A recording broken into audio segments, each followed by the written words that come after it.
আসসালামু আলাইকুম সম্মানিত ভিউয়ার্স, কেমন আছেন? আমি মোহাম্মদ জাকারিয়া, চিকিৎসক, মোটিভেশন স্পিকার।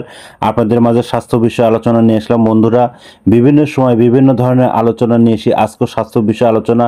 তো বন্ধুরা, আজকে আলোচনার বিষয় যে আপনার গর্ভ অবস্থায় পেট ব্যথা হলে কি বুঝবেন। তাহলে এই ভিডিওটা প্রথম থেকে শুরু করে শেষ পর্যন্ত না টেনে শুনবো। প্রথমে একটি লাইক দিব, সাবস্ক্রাইব করবো, নোটিফিকেশন অন করবো, পেজে ফলো দিব। তাহলে স্বাস্থ্য সম্পর্কে নোটিফিকেশন আপনাদের কাছে পৌঁছে যাবে। তাহলে বন্ধুরা, মনোযোগ দিয়ে শুনুন। গর্ভ অবস্থায় পেট ব্যথা হলে কি বুঝবেন।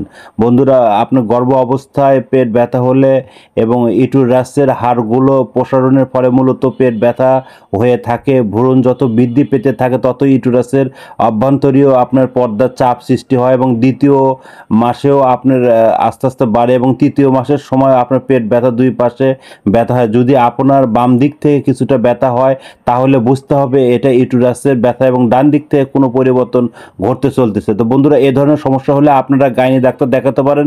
পরবর্তী কি রিলেটেড ভিডিও চান অবশ্যই কমেন্ট বক্সে লিখতে ভুলবেন না। আর আমার এখানে 100 বছরের প্রতিষ্ঠান, সরাসরি আমার এখানে যে কোনো গোপন অসুখ যোগাযোগ করতে পারেন। তো বন্ধুরা, এতক্ষণ মনোযোগ সহকারে দেখার জন্য সবাইকে থ্যাংক ইউ, সবাইকে ধন্যবাদ।